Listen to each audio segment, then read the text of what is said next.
in my case, of course, it was much harder because I watched all these movies on pirated video in Soviet Union. And at the time, bodybuilding was completely illegal.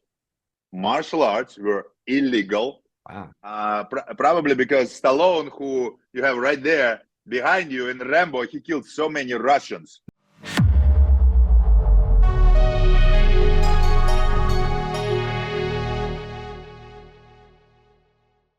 Hey guys, welcome to part one of my interview with Alexander Nevsky, also known as the Russian Arnold Schwarzenegger. In this video, we got a true Hollywood story, action film edition, because he's going to tell us how he broke into Hollywood. It's a very interesting and inspiring story, and he's going to share some advice that we could take with us for our own lives and trying to reach our own goals. Very cool stuff. He's also going to briefly talk about his new film, Gunfight at Rio Bravo. It's his first Western. He's very proud of it. It's available to stream everywhere. If you want a hard physical copy, you can buy it on DVD from Amazon, for example. Link in the description below.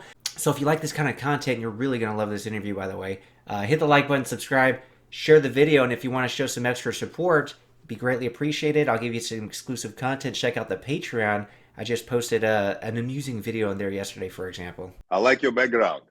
I love Oh, it. thank you, man. Of course, you would have to like it because it honors all of the 80s and 90s action and martial arts stars that obviously you were inspired by, too. And let me do just one thing. Just one thing. I mean, just one thing. Right now, for all the audience, we have a Viking samurai and we have a barbarian cowboy. That's really cool. Barbarian cowboy right here. Yeah. But did you have a chance to check my very first Western? Did you have a chance to check Gunfight? Yeah, I Rio checked Bravo? it out. It was cool. You had a nice co-stars there with Matthias Hughes and Olivia Gruner, guys that were Oh, yeah. really big back in the day when the martial Yes. arts were huge in film. So yeah, nice supporting cast there. Pretty cool gunfights, good slow motion stuff. Yeah. Thank You set it up Let me tell you. to leave the audience wanting more. Set up a sequel already. And I got really lucky because I had a great director, Joe Cornette, who is a huge fan of original spaghetti westerns, and also he's a huge fan of original, as I call it, and probably you call it, original action movies. You know, action from the 80s, action from the 90s. So Joe did an amazing job as a director, but also we had a legendary fight choreographer, Art Camacho, who is a director himself. You remember him. He did a lot of movies back in the 90s with Olivier Gruner. He did movies with Gary Don Daniels. the Dragon Wilson, a lot of Don Wilson movies. Exactly, Don Wilson. And also, Art is directing right now. Again, he just finished a great movie with Dermot Mulroney and Jeff Fahey. So I got really lucky because, you know, it was a dream team. And as well as you are, of course, I'm a huge fan of original action movies. So can you imagine me having all of them on the set, actually wearing cowboy hats and have all the horses and all of that? I mean, it was a dream come true. And I'm glad you enjoyed it. Gunfight at Rio Bravo right now, it's everywhere in North America. It was in limited theaters for a while, and now it's everywhere on digital and on demand and a DVD. Can you imagine? Yeah. Hopefully you keep watching DVDs, right? Because I do. Me too. I love you should send me a signed copy. I put it in the bookcase for you. I'll be happy to. I'll do that. I'll do exactly that, David. Yes. Thank you. Now, let's talk about what I know a lot of people are going to want to know, myself included, because a lot of us, I mean, what guy wouldn't want to be an action star like Schwarzenegger, like Stallone, like Van Damme, like Steven Seagal, and you made it happen. Can you share your story on basically how you made that dream a reality? I will. But first of all, let me thank you, because I think on Viking Samurai, what are you doing there? You're just keeping those spirit alive. Because those movies, I mean, they were great entertainment. It was also huge inspiration for all of us just to do better, just to be like our idols. And in my case, of course, it was much harder because I watched all these movies on pirated video in Soviet Union. And at the time, bodybuilding was completely illegal. Martial arts were illegal. Wow. Probably because Stallone, who you have right there behind you in Rambo, he killed so many Russians. fuck him. In his movies, and probably that was a reason for Soviet government to completely ban bodybuilding. So we couldn't even name it bodybuilding. Wow.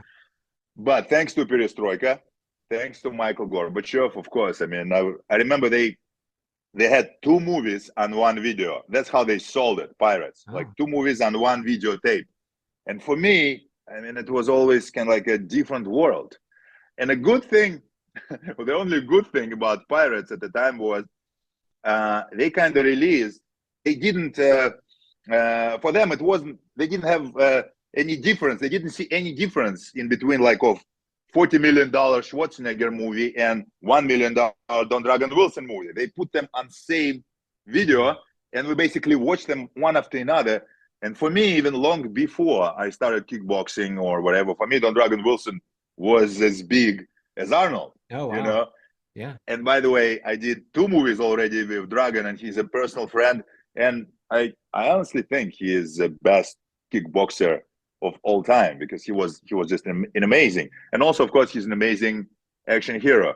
But at the time, again, when I was watching these movies, I already started boxing. And after that, I started kickboxing. And after that, I fell in love with bodybuilding. For me, it was interesting to see sport kind of as a step, as Arnold had, as Don Dragon Wilson had. It was a step, not just target you want to achieve and just stop. No, it was a step for the next jump, for movies and all of that. So yeah, I made it. And I think my example, first of all, for Russia, because I started in Russia and I became a household name in Russia first before I moved into the United States. I always try to tell my audience, like, hey, I was very skinny as a kid, and now, I have muscles and all of that. So if I achieved it, you can achieve it as well. And now, when I'm doing movies and when I'm doing it here in the United States, what I'm trying to tell the fellow action lovers or fellow geeks, whatever you call it in English, I want to have the same message, because if I achieve it, anyone else can achieve it as well. It's just you have to have a strategy. You have to have a dream, but also you have to have a strategy and you have to work for that. But it's all possible. It's all possible, in my opinion. Yeah, I mean, obviously, that firsthand, it is possible because you made it a reality. Now, when you say you kind of already made a name for yourself in Russia, was that on film or television, or was that just through your books? Because I know you authored a lot of books out there related to fitness and bodybuilding. First of all, it was through TV and through bodybuilding, because I became a household name in Russia, believe it or not.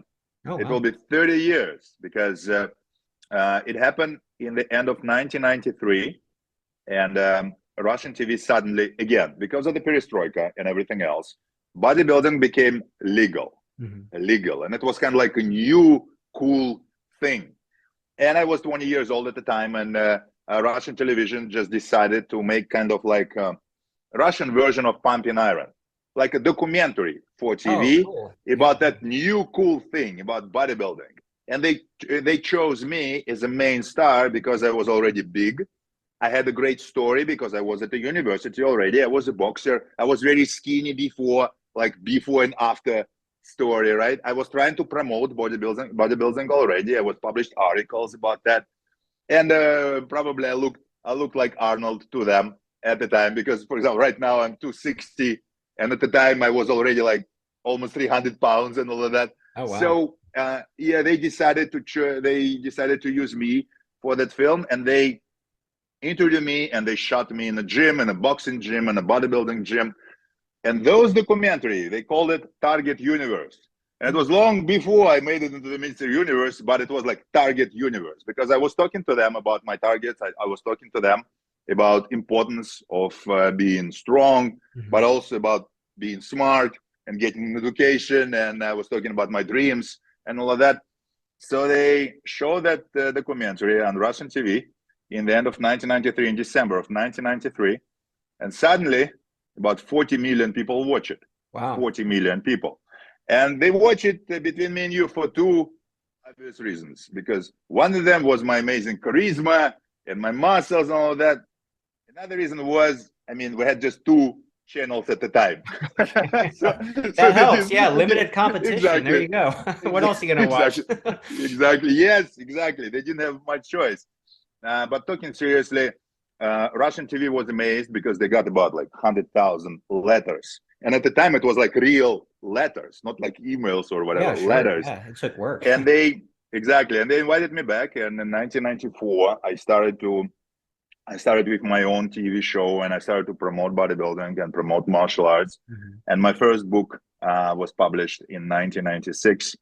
And yes, even before I moved into the United States for the first time in 1999, so for like 5 or 6 years, I made a name for myself and I was household name. I didn't make any movies because, with the perestroika and with the collapse of Soviet Union, old Soviet Union, all that huge movie industry that we had in Soviet Union, it also collapsed. So we didn't Mhm. have any movie industry in 90s. We just had that pirated Sure. videos from Hollywood.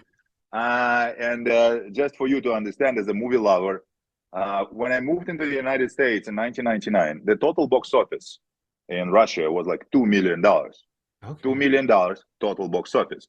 Before the pandemic, total box office like 20 years later, it was $2 billion.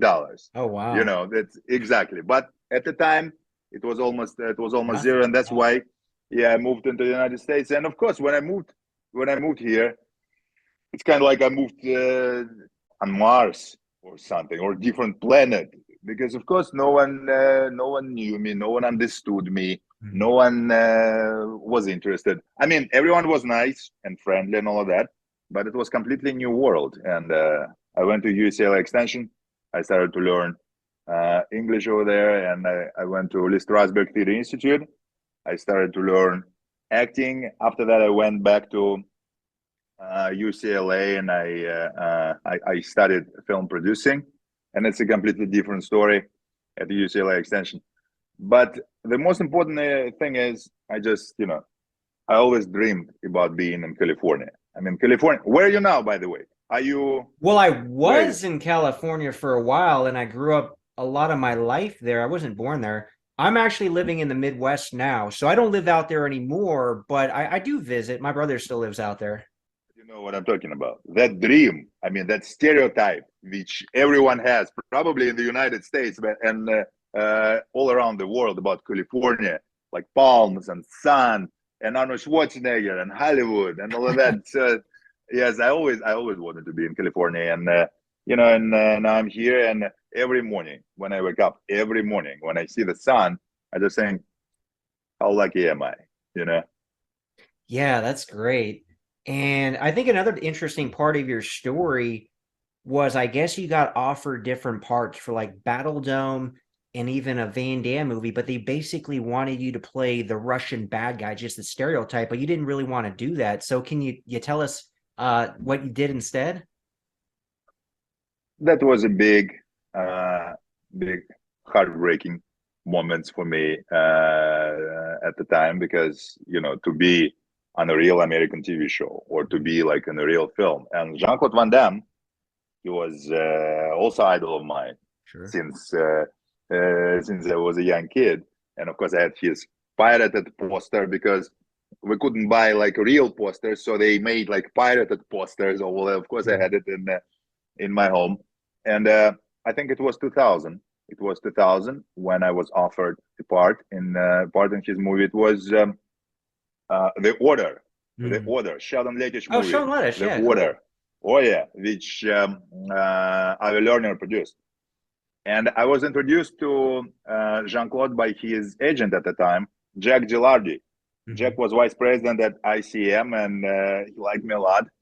And he introduced me to Jean-Claude, and Jean-Claude was very nice, and I gave Jean-Claude one of my books because he was on the cover of one of my books. Wow. And name of the book was Kickboxer, Mm. which I wrote with my trainer, with my kickboxing trainer. It was for the kids who may be shy to go to the gym today. So it was like simple advice for them, like a book of advices, how to get prepared yourself for the Yeah, gym, sure. for like real martial arts training, but also how to feel more comfortable and more secure on the street like a simple advices for all these nerds, because you probably nerd yourself, and I know now you established martial artists and all of that, but I'm sure in the beginning, before you started martial arts and before you started bodybuilding, of course you met some people who were trying to bully you or Oh yeah, I something. was a stereotypical skinny kid with glasses and a speech impediment.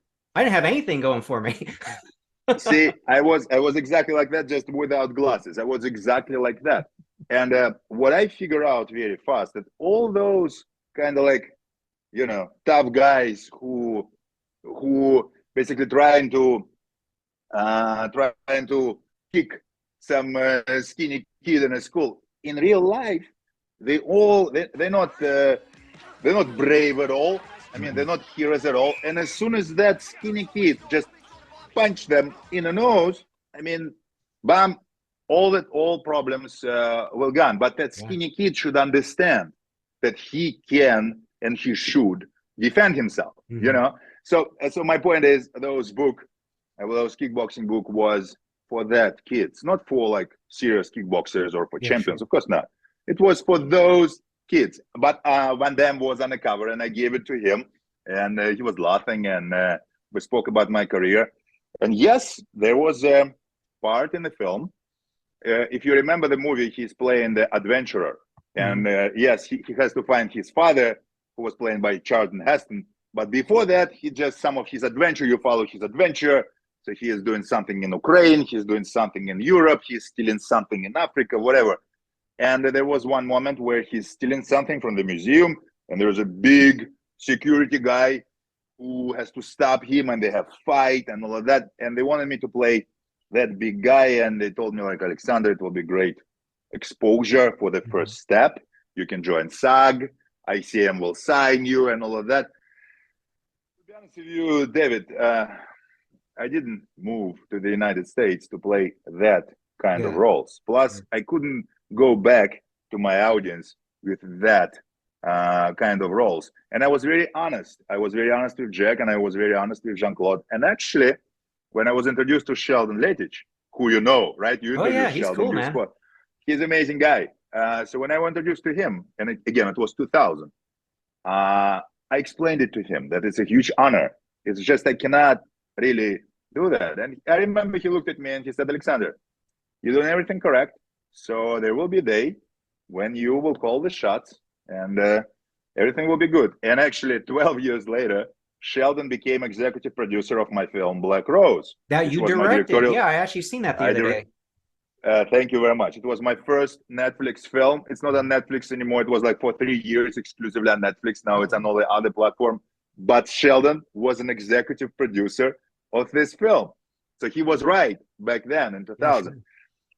And the same situation was with Battledome. Because if you remember Battledome, it was kind of like American Gladiators. It was that kind of show, right? And I remember, I mean, when I remember the casting, it was like for 3 months or something. And like first day when I came there, it was about 1,000 big guys, Sure. just trying to get there.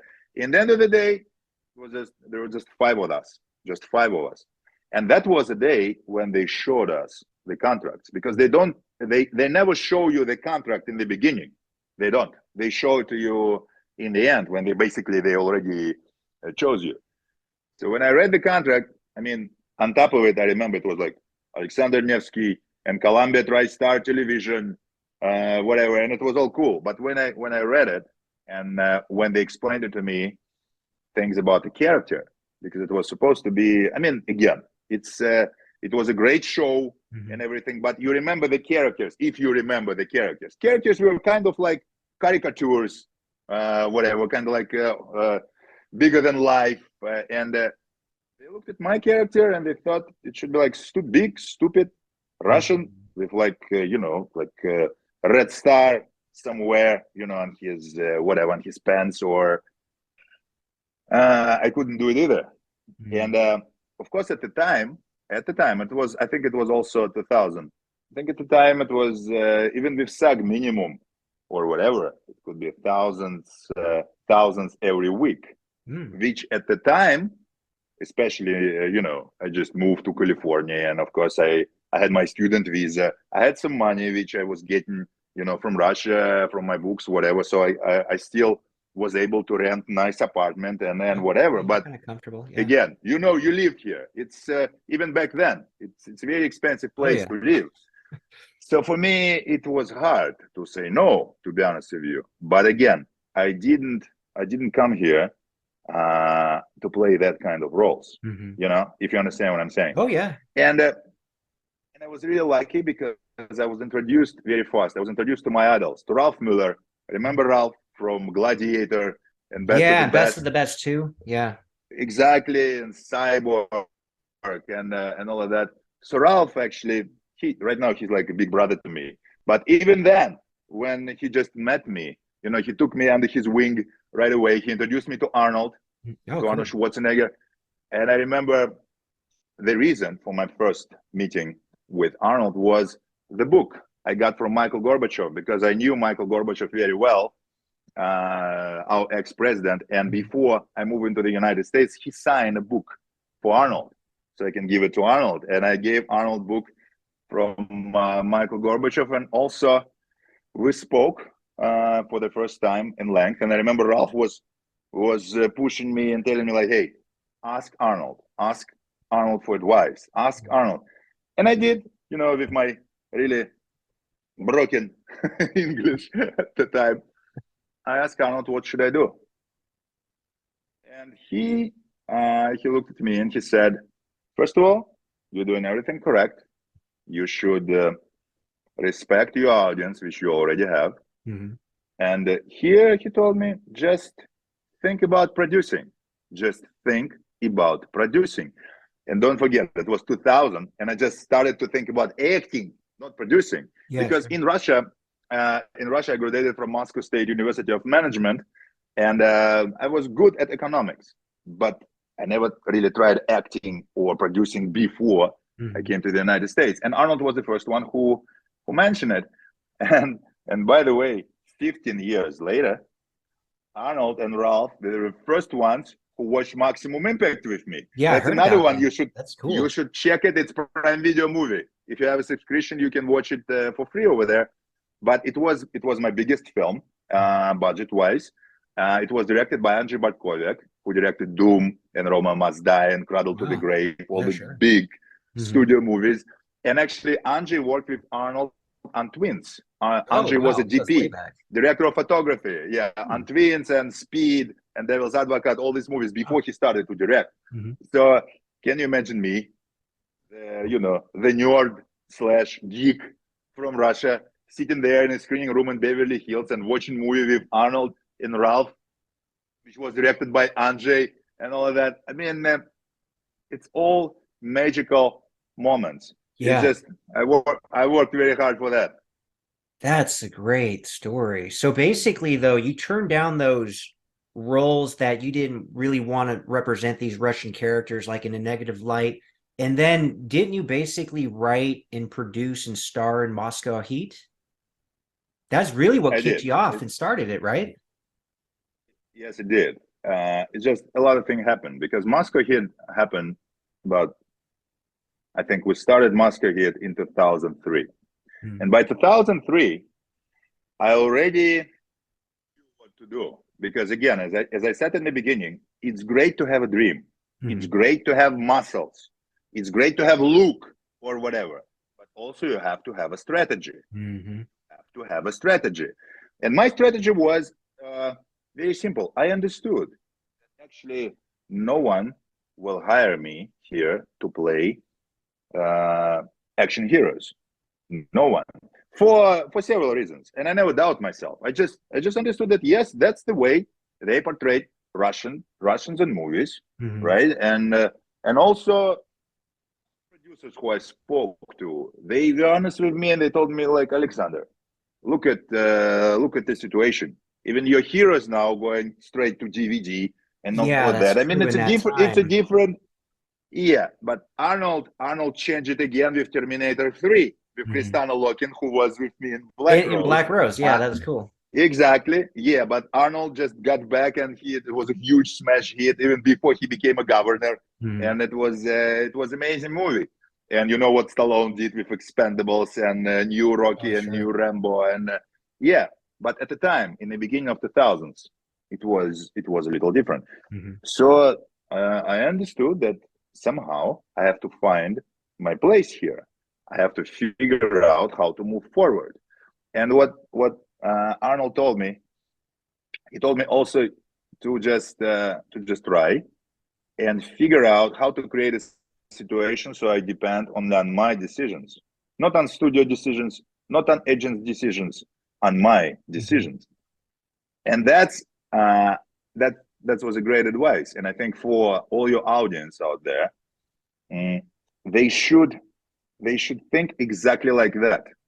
Because yeah, there's a lot of obstacles, there's a lot of problems, there's a lot of competition or whatever. But if you have a dream, if you're ready to work, and if you have a good strategy, and if you depend only on yourself and your decisions, you really can achieve your goal. uh Maybe you'll have to do it like for years or for decades, maybe. But again, as I told you, I became a household name in Russia in 1993. Right now we're talking 30 years later, and I'm doing my first western, which we'll talk about in a minute. And that was completely new world for me. I remember I read, great, I think Stallone said it, that a real career, it's not a sprint, it's marathon. You have to Hmm. be ready to run for a long time, not just to run and lose all your strength like in about 15 minutes or whatever. No, no, no. You have to be ready to do it for a long time. And I'm talking about that because I hope your audience will not be just entertained, Hmm. but will get some like real information they can use. Because I'm sure there's a lot of people who just dream about being in movies Oh, or make their sure. own Yeah. movie, right? And right now, to be fair, it's easier to make your own movie and to kind of like get some attention on social media Mhm. or whatever, or just cut it yourself, whatever. But again, you have to have a strategy. The If you strategy is really, key. Yeah. yes. And going back to me, those 3 years, like first 3 years in the United States, I was trying to get as much information as possible. And I joined Hollywood Foreign Press Association. I became a Golden Globe Awards voter. Okay. And that basically opened the door for me to kind of like to understand business much, much better. And Hmm. yes, in 2003, I was ready to do my first film. But also, situation in Russia changed. Because as I told you, in 1999, we had a $2 million total box office. In 2003, it was already 50, which Oh, was wow. still peanuts. It was still peanuts for studios, right? Yeah, sure. But I saw what was going on. I saw that people basically started to go back into the theaters. And when we decided to make Moscow Heat, me and my partners in Russia, they thought that we should do like a Russian language action film with me just for Russia, Okay. because they saw what was going on in Russia, and they thought that all these people who watched me in 90s on TV, they will go and Sure. watch a film, especially if we're doing it in Russian with some Russian stars, as a in co-starring roles. And what I said no, let's just make it in English with Hollywood cast and crew, so that way, if we talk about business, we Mhm. can have not just one territory, we'll have like 40 territories to Yeah. Oh, cover. world. Yeah. And that's exactly, and that's another interesting thing, because if we talk about independent filmmaking, and it doesn't matter if you make it in Russian language or German language or French language, if you're not making it in English, you really, uh, you really have just one market. Now it's a little bit better because right now you can dub your Hmm. film into English, and maybe Tubi or Prime Video will get it, whatever. But still, it's not like real business. If you make film in English with Hollywood cast and crew with recognizable names, it's much easier to get your money back. It's much easier to look at that as business. And Hmm. that's another interesting thing, because I think my strong point, David, is I always look at that not just like an ego project, right? Of course, I love to see myself on the big screen and all of that, but also it was always interesting to me how to make it a business, Hmm. how to make it a business for me, for my investors, for my partners, and so on. So Moscow Heat was exactly that. And at the time, I remember we hired Michael York, who was just off the Austin Powers, and he got his star on Hollywood Walk of Fame. And of course, he did all that cult movies before, but still, it was Michael York. It was Adrian Paul, who Oh just yeah. finished Highlander TV show Yeah, and great show. Highlander Endgame. Exactly. And Highlander Endgame was a big Dimension Miramax movie with him and Christopher Lambert. And also I had Andrew Divoff. I had Richard Tyson from Kindergarten Cop. I had Joanna Pakula from Gorky Park. We had a great international cast. And we shot it completely in Moscow. I mean, like 90% of it was shot in Moscow, but we took American director, American DP, all the cast to Moscow. We had like amazing production value. And that film was not only successful theatrically in Russia a year later, but also it was sold to about 47 countries all around the world, and Universal bought it for the United States. They didn't release it in theaters. They released it straight to DVD, but at the time, as you remember, like Hollywood video stores or blockbuster stores, it was on every corner. Yeah. And studio releases, DVD, even DVD, they pushed all the independents. So it was, if you have like a studio, even DVD release, your movie would be everywhere. Yeah, And it's that's how making they money. released, Yeah. exactly, that's how they released Moscow Heat. And later they helped me with, I think it was Stars channel who put on TV. Later it was Spike channel. So Moscow Heat was really dream come true project, not just again for me as an actor, but also for me as a producer. And it started it all. Yeah. Yeah, I love that story. It's yeah, so much information that would be helpful and so inspiring too. Because a lot of people don't necessarily think about, look, anybody can have a dream. A dream is great, hard work is great, but unless you have that strategy, none of it's gonna manifest into a reality. And that's a key component that I like that you keep stressing.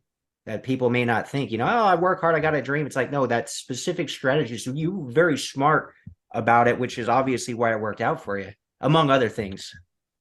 Thank you. But I think for your audience, they should look at that as a puzzle, like a big puzzle, because you can be very successful with part of the puzzle, but still you don't have a full picture. So it's a big puzzle, which includes, of course, it includes nice education.